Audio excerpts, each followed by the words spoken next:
Assalamualaikum warahmatullahi wabarakatuh. Pada kesempatan kali ini saya atas nama Nur Afnia Rahma akan menjelaskan materi More Reading Power. Menjelaskan buku More Reading Power, yaitu materi Reading Comprehensive Skill pada unit 1, 2, 4, 5, 6, 7, 8, unit 9. Jadi pertama, scanning. Scanning is very hard skill reading. When you scan, you have a vision in mind. You do not read every word, only the words that answer your question. Practice in scanning will help you learn to skip over important words so that you can read better. Jadi dalam scanning ini bagaimana kita dapat membaca secara cepat untuk mendapatkan apa yang kita butuhkan. Misalnya kita ingin memesan sebuah minuman, tinggal membaca saja apa yang kita inginkan. Misalnya kita ingin kopi, lalu kita memesan hazelnut latte, jadi tidak perlu membaca semuanya. Oke, lanjut pada previewing and predicting. Jadi previewing itu adalah dan predicting adalah salah satu teknik membaca bagaimana kita dapat menyimpulkan isi dari sebuah buku tanpa sebelum kita membaca buku tersebut. Misalnya seperti ini, kita tinggal lihat judulnya apa, kemudian kita bisa lihat penulisnya. Di sini di bawah ada dia jenis bukunya, lingkar kuning, bukunya buku fiksi, kemudian ada deskripsi singkat tentang buku tersebut. Oke, lanjut ke main idea. Maksud sini adalah the main idea of the paragraph is the author about of the topic. It is always a complete sentence that equals the topic and the idea the author uses to express about the topic. Jadi main idenya itu ide utama dalam sebuah paragraf.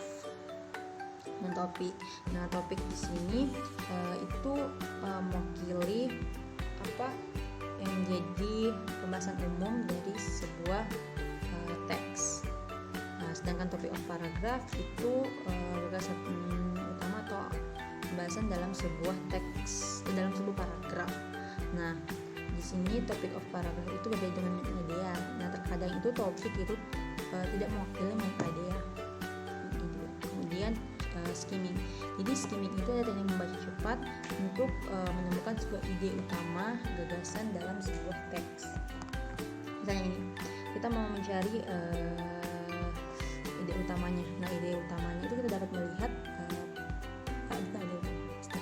pada topiknya. Misalnya the topic sentence. Jadi topic sentence itu yang saya garis bawahi warna merah, itu ocean and lakes. Tapi di sini belum mewakili main idea karena di sini kan membahas tentang perbedaan dan persamaan dari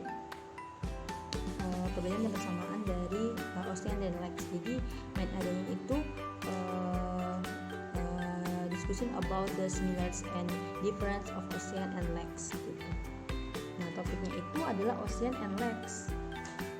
Jadi kita dalam mencari main idea, topik dan topik sentence itu bisa menggunakan teknik membaca skimming.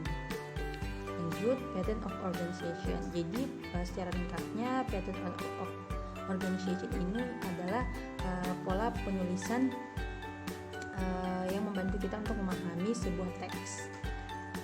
Nah, terbagi menjadi 5, yaitu listing, sequence, cause and effect, chronological, compare, and contrast.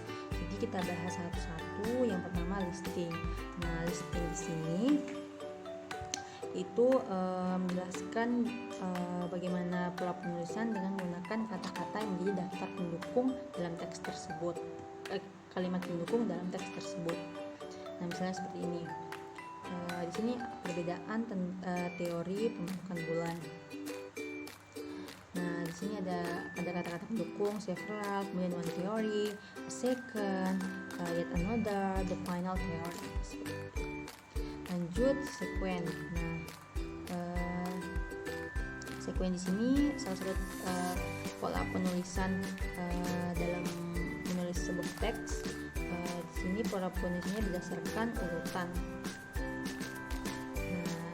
Kita ambil contoh pada sebuah biografi.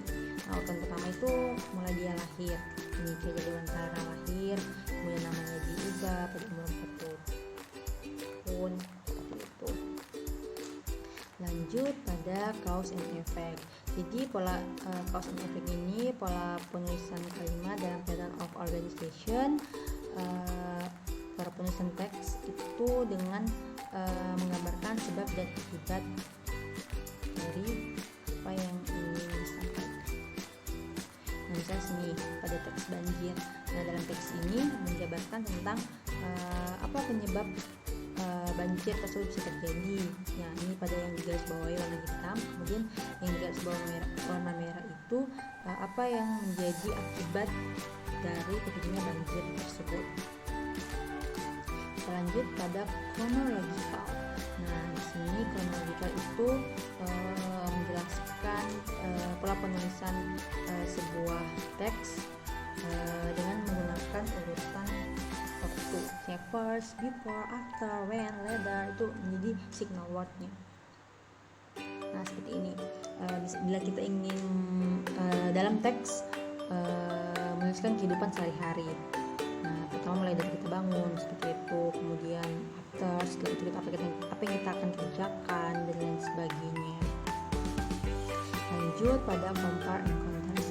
Jadi ini pola penulisan juga dalam